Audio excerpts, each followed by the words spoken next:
This is the story of a 19-year-old actor who was handed pills by network executives and told to chemically alter his body. His crime: religious groups thought his costume was too revealing.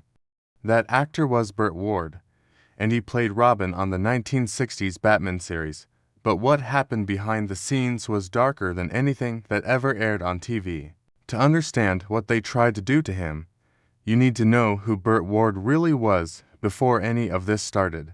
Bert John Jervis Jr. was born in Los Angeles, and from the very beginning he was different. At 2 years old, the kid was already performing professionally, billed as the world's youngest ice skater in his father's traveling show called Rhapsody on Ice. This wasn't some adorable child act trotted out for applause. It was legitimate professional entertainment that got him featured in Ripley's Believe It or Not, and that was only where things started getting strange. By the time Ward reached high school, he developed abilities that sound almost fictional. Tests conducted by the American Medical Society in Beverly Hills measured his reading speed at 30,000 words per minute with 90% comprehension, while the average person manages around 240 words per minute with 40% comprehension. Ward could supposedly tear through an entire novel in about 12 minutes and retain almost everything, which is the kind of claim that makes you wonder if someone made a mistake with the decimal point. Reading wasn't his only talent, though. Ward placed in the top 3% nationwide in math and science testing at UCLA, and when he decided to leave college for acting, his dean was furious because the guy thought Ward should become a nuclear physicist instead. At Beverly Hills High School, he played first board in chess, the top spot reserved for the best player on the team. And somehow this teenage genius, with zero acting experience, walked into an audition room in 1965 with nothing but martial arts training and one lucky connection to producer Saul David through some real estate work. Over 1,100 actors had already tried out for the role of Robin, and every single one got rejected. Ward showed up, and the producers asked him to demonstrate his physical abilities, so he didn't just do a few moves to be polite. Martial arts demonstrations came first, then tumbles and flips, and finally he broke a 1-inch thick pine board with his bare hand using nothing but raw power and zero special effects. Executive producer William Dozier decided right there on the spot, telling Ward if there really was a real Robin, the boy wonder, then Bert would be it. Just be yourself and be enthusiastic. The funny part is Ward didn't even realize he'd gotten the job. Weeks later, he got called in to sign what he assumed was an agency contract, but it turned out to be his actual Fox television contract because both sides thought the offer had already been made and accepted. 6 weeks after that signing, Batman premiered in 1966 and became one of the biggest shows on television. And that's exactly when Ward's problems really started. Adam West got treated like a star, with a professional stunt double handling the dangerous scenes. But Ward got thrown into every dangerous moment himself because the studio's logic was brutally simple. Ward's costume showed more of his face, so stunt doubles wouldn't look convincing.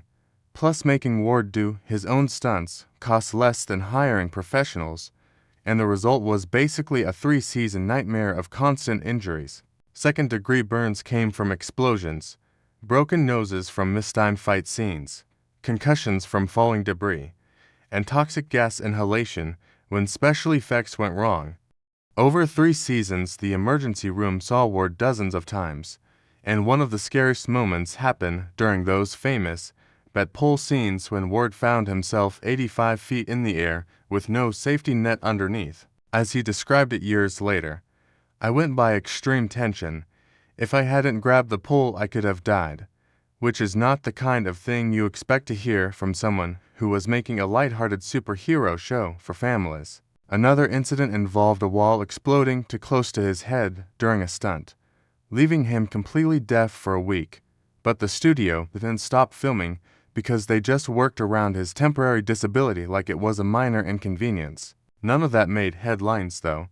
The real scandal was brewing over something completely different, and it had nothing to do with broken bones or burns or any actual harm coming to Ward's body. The Catholic League of Decency wielded serious power in 1966, the kind of influence that could destroy careers and kill television shows overnight. And they decided to target Batman by going after Robin's costume specifically. Their complaint was blunt and explicit. Ward's anatomy was too visible through those tight green shorts and tights.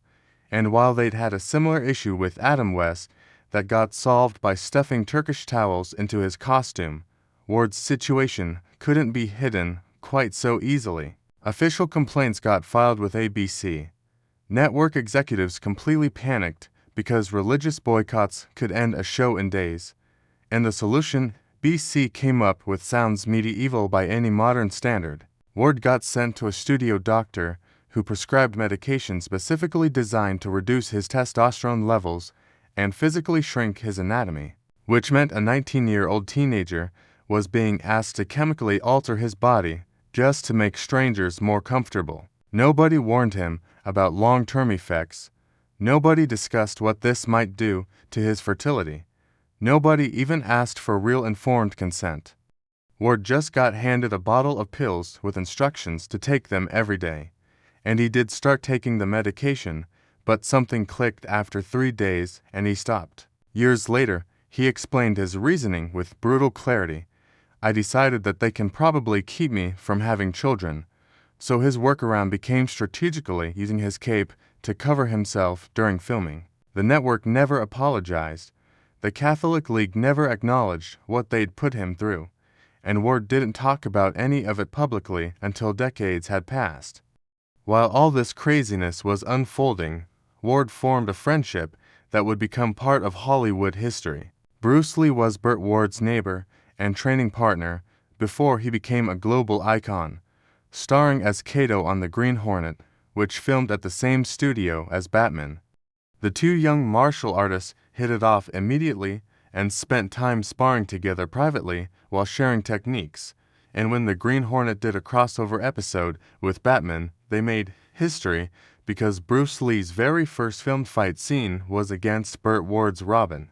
You're watching footage of two incredibly talented fighters at the absolute beginning of their careers, neither of them knowing how their lives would unfold or what legacy they'd leave behind. Ward remembered Lee as funny and kind, but obsessed with perfecting his craft, the kind of person who would practice martial arts in his backyard even when cameras weren't rolling while Ward watched and absorbed everything he could. Their friendship lasted until Lee's death in 1973 when he was only 32 years old, and Ward was devastated because Lee wasn't just a co-star or a neighbor, but a mentor and friend who understood what Ward was going through ways most people couldn't. Looking back on it years later, Ward said Bruce Lee taught him something that would prove vital in the decades ahead. True strength isn't about physical power. It's about knowing who you are and never letting other people define your worth, and he was about to need that lesson more than he knew. 1990 brought a meeting that would change everything when Ward met Tracy Posner, and their first conversation stretched for 12 hours straight. This wasn't just chemistry or attraction.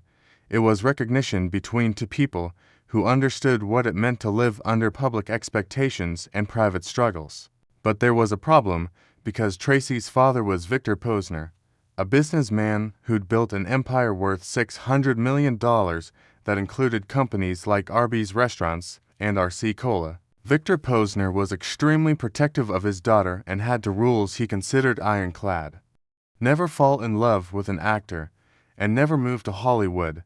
So when Tracy went back to the East Coast and announced she'd fallen for a former television star and was moving to California, her father lost it completely. Posner was accustomed to solving problems with money, which meant he made Ward an offer of $10 million just to walk away from Tracy.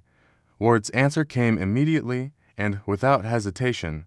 Just a simple no that Posner hadn't expected, because he had no idea who he was dealing with in a guy who'd already stood up to network executives and religious groups and Hollywood power players. One more billionaire trying to throw money around wasn't going to intimidate someone like that, and eventually Posner came around when he realized Ward's refusal actually proved the relationship was genuine. When Victor Posner died in 2002, He left behind the knowledge that his daughter had found someone who valued her more than any amount of money could represent. And Bert and Tracy have now been married for over 30 years, which proves that sometimes the best way to beat people who try to control you is just living an amazing life on your own terms. What Ward and Tracy built together ended up being far more impressive than anything Hollywood ever gave him. Gentleman's rescue and adoption started in 1994 after Ward and Tracy discovered that shelters were euthanizing large breed dogs simply because they couldn't find homes for them. What began as a mission to save a few dogs transformed into the largest breed dog rescue in the world. And over 30 years, Ward and Tracy have personally rescued and rehomed more than 15,500 dogs, ranging from 2-pound Chihuahuas all the way up to 300-pound English Mastiffs. Rescue work wasn't enough for them, though. Frustrated by how short large breed dogs typically live, they developed their own dog food using non-GMO ingredients and specialized nutrition designed to extend canine lives. And they claim some of their dogs have lived to 27 years old, which would be nearly triple the normal lifespan for giant breeds. Every single penny of profit from the dog food goes straight back into rescue operations because Ward and Tracy don't take salaries, which makes sense when you realize this isn't a business for them, but a mission they've devoted their lives to. 2024 brought recognition for their work when Ward received the Presidential Lifetime Achievement Award. Personally signed by President Joe Biden, the award acknowledged not just the thousands of animals they'd saved, but how their innovative approaches to animal welfare have influenced rescue operations around the world. And Ward's response was classic him when he said, "Tracy, and I just want to leave this planet better off than when we found it." January 9, 2020 delivered another kind of recognition when Bert Ward finally got his start on the Hollywood Walk of Fame. The ceremony was perfect for Batman fans, with Kevin Smith giving a speech while Maria Menounos showed up in a Batgirl costume and the original Batmobile sat parked right there on Hollywood Boulevard. And Ward's star was placed directly next to Adam West, so Batman and Robin would be together forever on one of entertainment's most famous sidewalks. After decades of being seen as just the sidekick, Ward was finally getting recognized for what he'd contributed to popular culture. When someone asked him about waiting 50 years for this moment, he just said, "I am a patient person." But patience ain't really the story here, because the real story is persistence. Religious groups who demanded Bert Ward change his body completely missed the point of what they were doing. They thought they were protecting society from some kid who was too much, but what they were really doing was attacking someone who refused to make himself smaller just to make other people comfortable. And Ward took their pills for exactly 3 days before making a choice that changed everything. He decided to be exactly who he was regardless of who that bothered, using his cape to cover himself and just keeping on filming. Ward outlasted the controversy and the critics and everyone who tried to control him. And 50 years later, the kid they wanted to shrink has rescued over 15,500 animals while receiving presidential recognition and inspiring millions of people to refuse to dim their own light. The Catholic League of Decency. Most people don't even remember they existed. That's what Bert Ward's story really teaches us. Sometimes the people trying to make you smaller are just scared of how big you might become. And sometimes the best response is becoming exactly as magnificent as they were afraid you'd be.